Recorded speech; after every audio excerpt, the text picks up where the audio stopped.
It started with a whisper. Late at night, in a dimly lit intelligence room buried beneath Burkina Faso's capital, a junior officer rushed through the hallway with trembling hands. He carried a flash drive marked Urgent, Level 1. The file contained an intercepted EU communique, encrypted and classified, leaked by an anonymous diplomat. The message? Demand Captain Ibrahim Traoré resign within 72 hours, or face coordinated international retaliation. The threat wasn't vague. It detailed a strategy of sanctions, asset freezes, closed borders, and, worst of all, military encirclement. Not just from Europe, but from neighboring African countries pressured into compliance. A stunned silence gripped the war room. Men who had fought beside Traoré stared at the glowing monitor, unsure what to say. Was this a bluff, or the beginning of something irreversible? Traoré had not yet seen it, but the clock had already started ticking. 72. And once he did, everything would change. "Do not wake him," the defense minister said sternly, placing a firm hand on the young officer's shoulder. "But sir, the EU." I said wait. Captain Ibrahim Traoré was resting. Only 3 hours of sleep in 2 days, after overseeing food shipments to remote villages cut off by floods. His boots were still muddy. His jacket hung loosely on the back of a worn-out chair. The room stayed still. No one disobeyed a direct order from the minister, but inside, they were crumbling. The 72-hour countdown was no longer just a warning. It was war without bullets, a silent strike. In a nearby hallway, Traoré's 9-year-old nephew waited with a hand-drawn picture.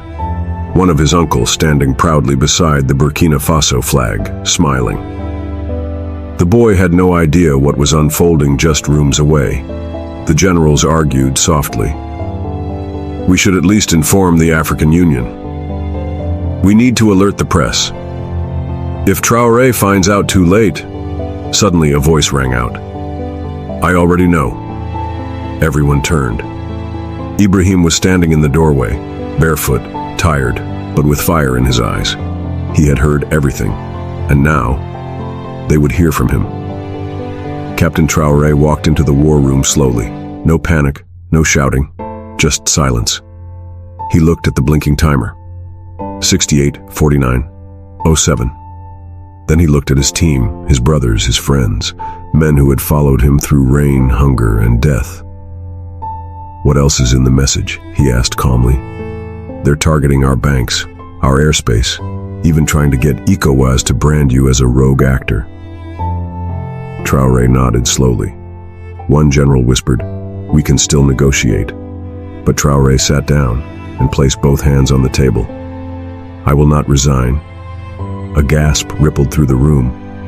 One man cried, "Ibrahim, please, think of the people." "I am."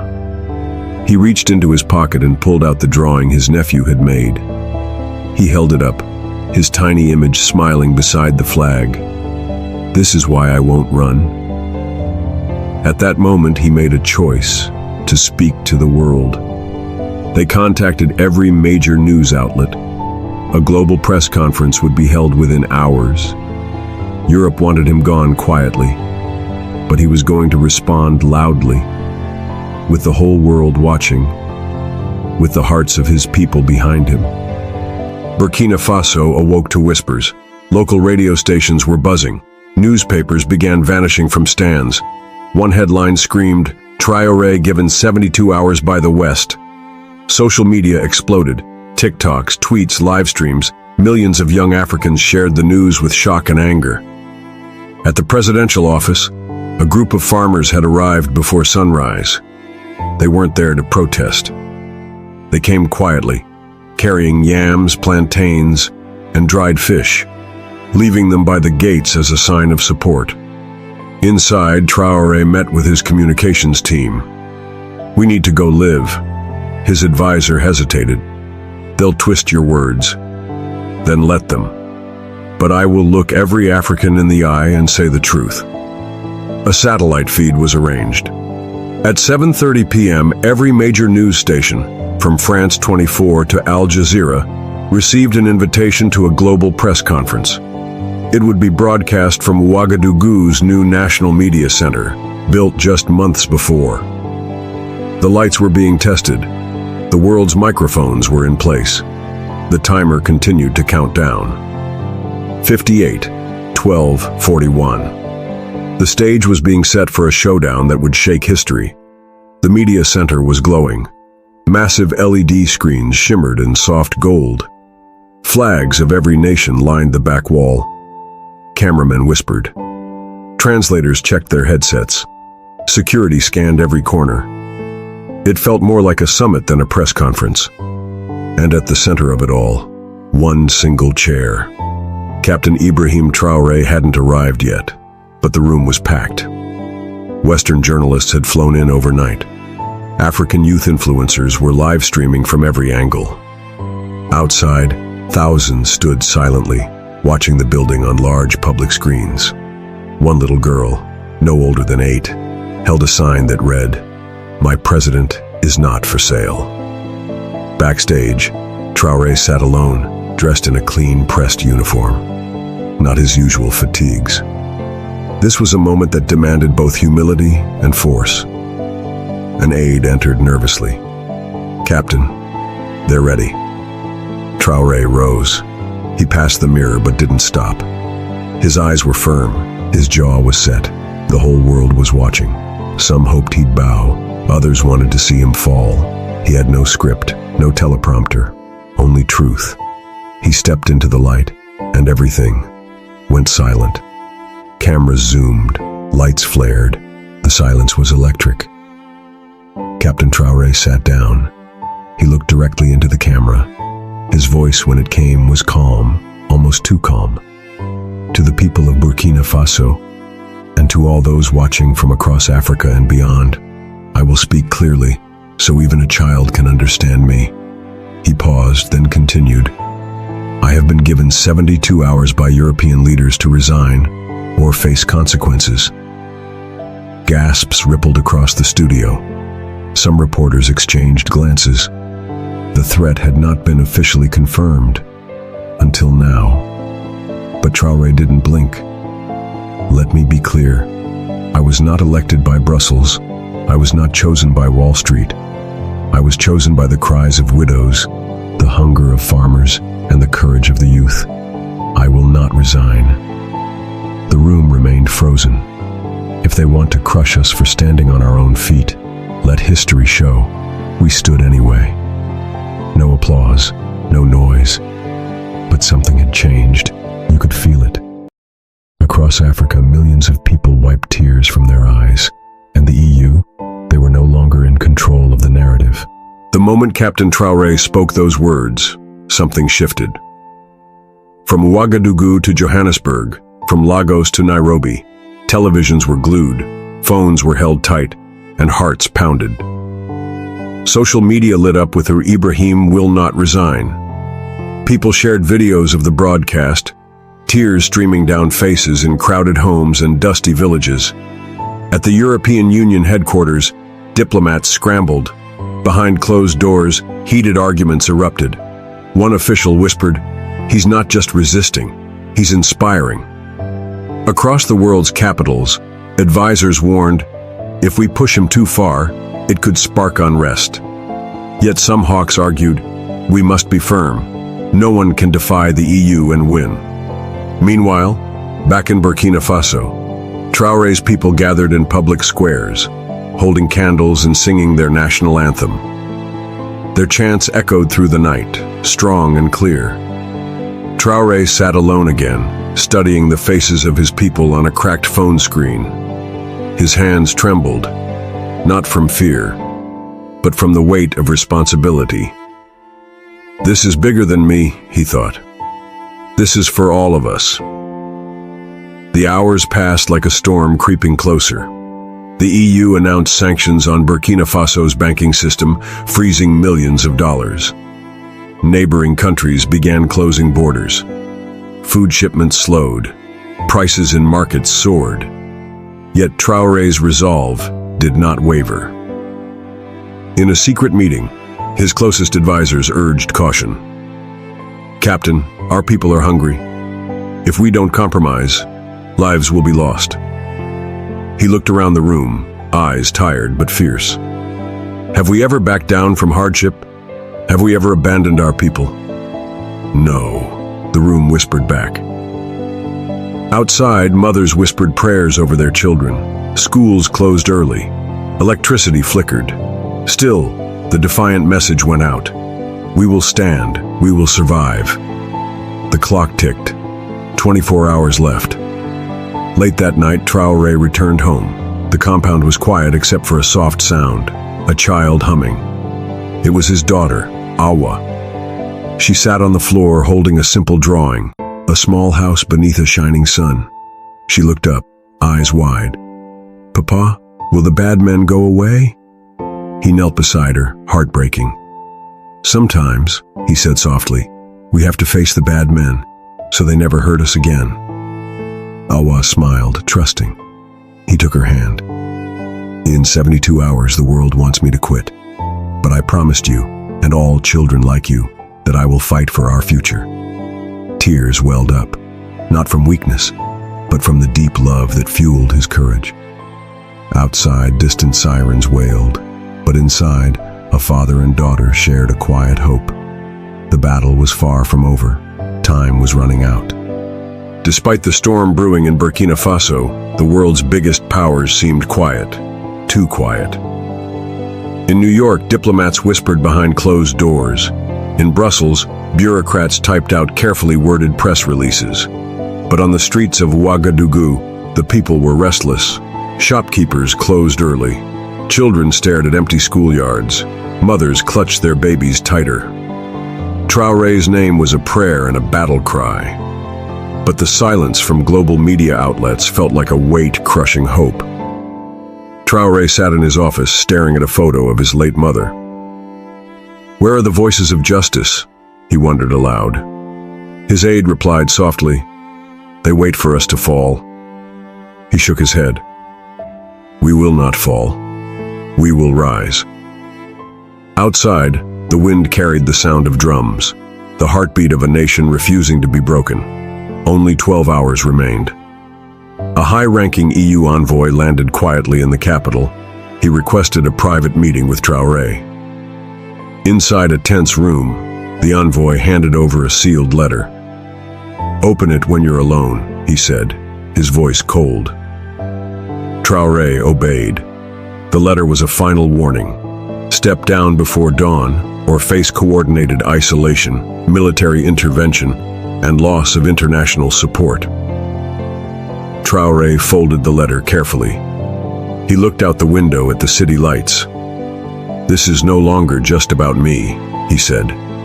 "It's about the future of every child who deserves peace and dignity." He made a silent vow. "I will not let fear decide our fate." At midnight, the city came alive. Not with fear, but with unity. Crowds gathered at the central square, holding candles and singing songs of hope. Young men and women held signs reading, "Traoré, our shield. Africa stands together. No threat can silence truth."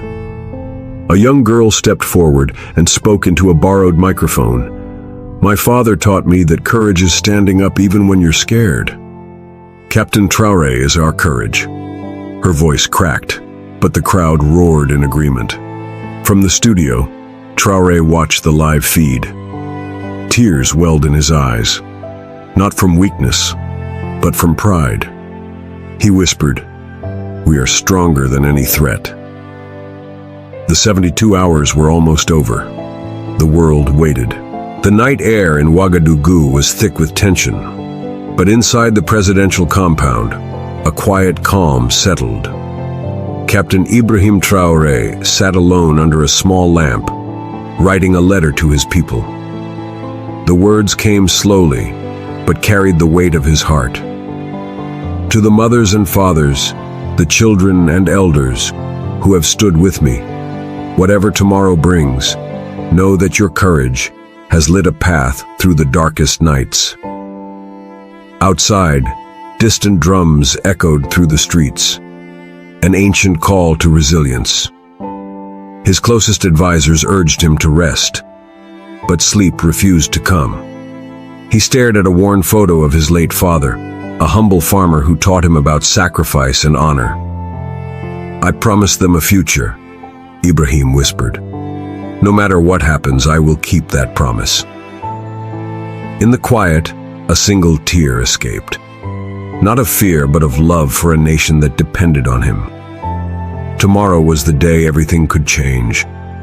The first light of dawn painted the sky pink and gold. Inside the brightly lit studio, cameras rolled and reporters murmured nervously.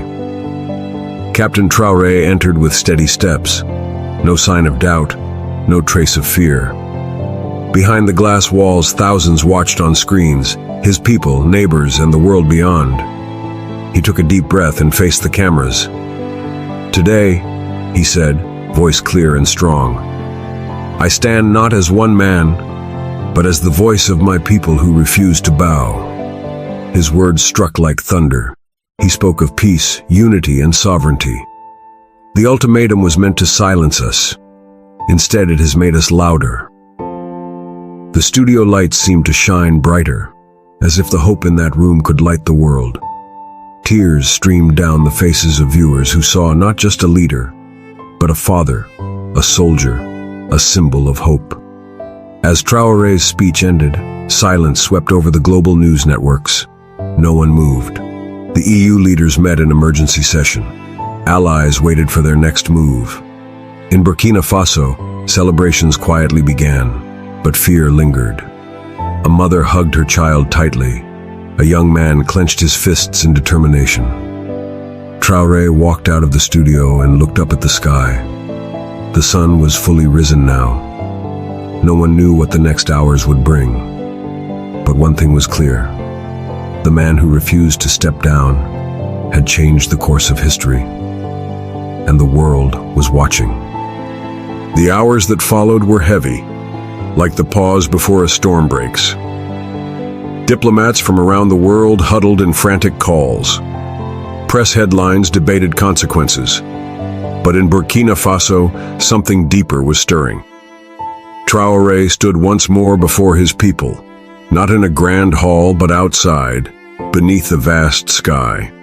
The crowd stretched to the horizon, farmers, teachers, children, elders, each holding hope like a fragile flame. He spoke with no script, only his heart. "They gave us 72 hours to quit. But how can we quit when quitting means betraying our future? We choose to stand, together." Tears mixed with sweat as voices joined in song, the anthem of a nation refusing to bow.